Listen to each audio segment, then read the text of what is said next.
Permeability. So this is your symbol. Okay, permeability is the amount of water that can enter a compartment or tank after it has been bilged. When an empty compartment is bilged, the whole of the buoyancy provided by that compartment is lost. So typical values for permeability. So this is your symbol, this one. So the typical values are as follows. Empty compartment, your permeability is equal to 100%. Engine room, 80 to 85. And then grain field cargo hold, 60 to 65. Coal field compartment is 36% approximately. And field water ballast tank is 0. Of course, 0 because it is full. So kahit mabutas, even if there is grounding or collision, then it will still be full if it is below the water level. But if it is not below, of course, there should be a permeability. So this one we are talking with field water ballast, referring to those water ballast tank below water level. So this is when ship is in salt water. Then consequently, the higher the value of the permeability for a bilge compartment, the greater will be a ship's loss of buoyancy when the ship is bilged.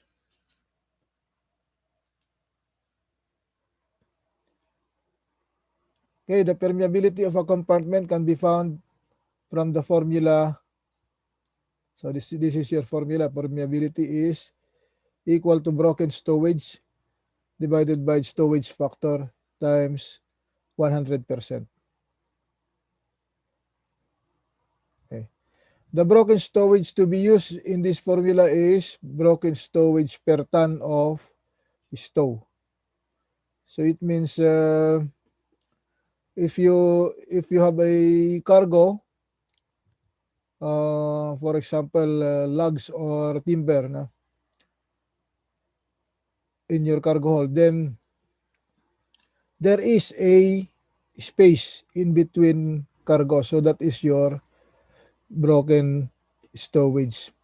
But broken stowage is we are talking about per ton of stow. Okay, when a bilge compartment contains cargo, the formula for finding the increase in draft must be amended to allow for the permeability. So if you represent the permeability expressed as a fraction, then the volume of lost buoyancy will be UV. And the area of the intact water plane will be A dash UV square meters. The formula then reads X, which is the increase in draft, is equal to UV divided by A dash UV.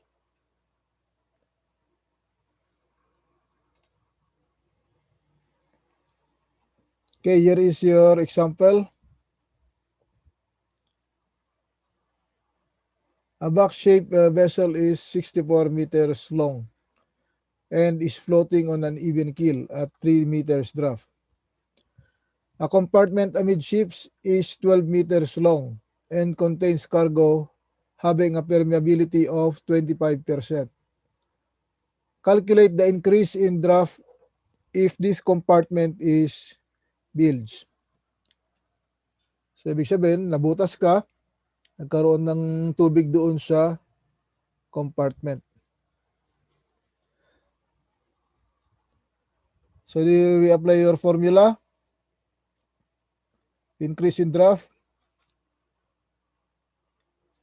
So, your permeability would be, your V is, if you remember the First one, your V is your length or length of the compartment times beam or breadth times draft.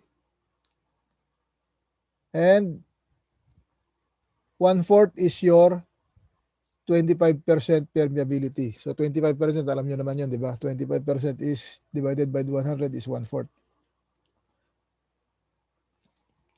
Then divided by, so A is your area of the water plane. 64 meters times your beam. So your beam is not specified because just like on the first examples on building, no, there is no need to calculate for B. Although pwede rin kung present siya, pwede rin the same result. Okay, so here 64 times B minus, so this is minus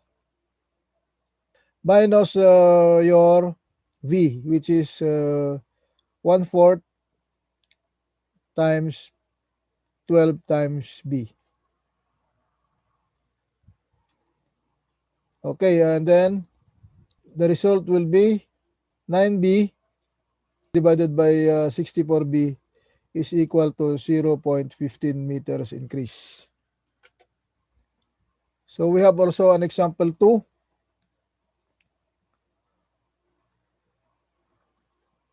A box-shaped vessel, 150 meters long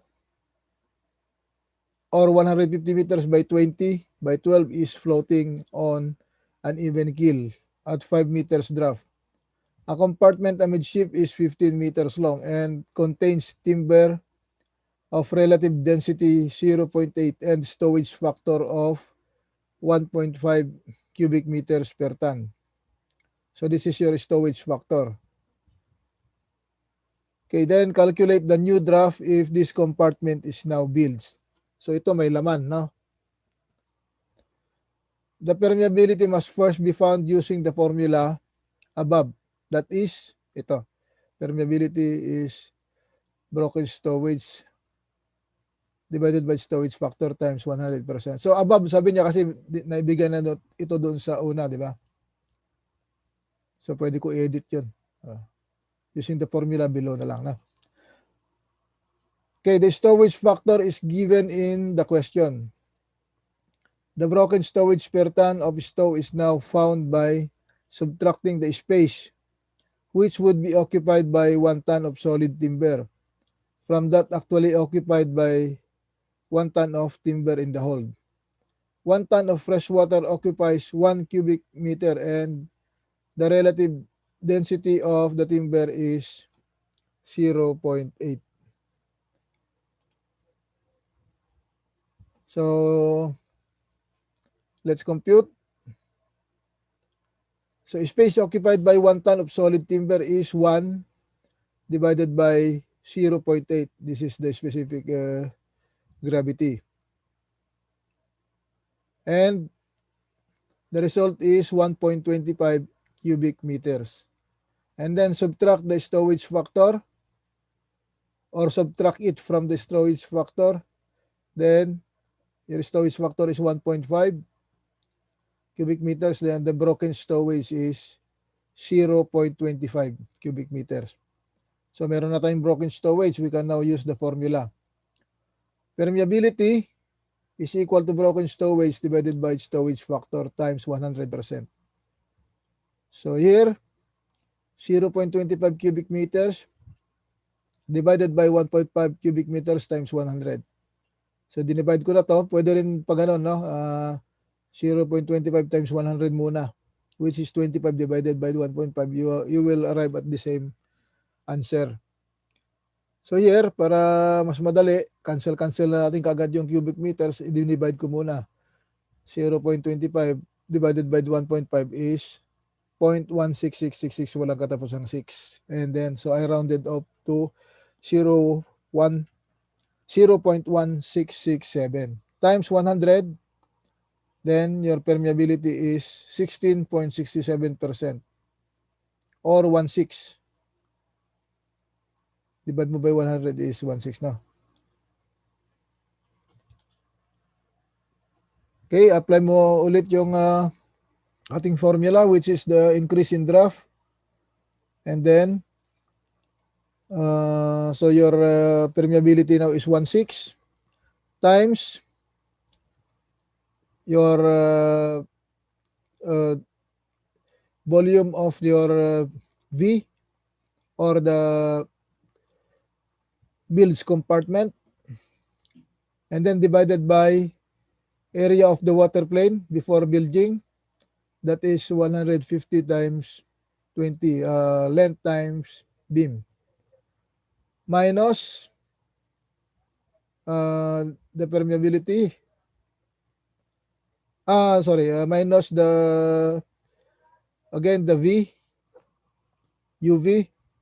So we arrive at this result, 250 divided by 2590. So your increase in draft is 0.085 meters, and then apply your old draft 5 meters, and your new draft will be 5.085 meters.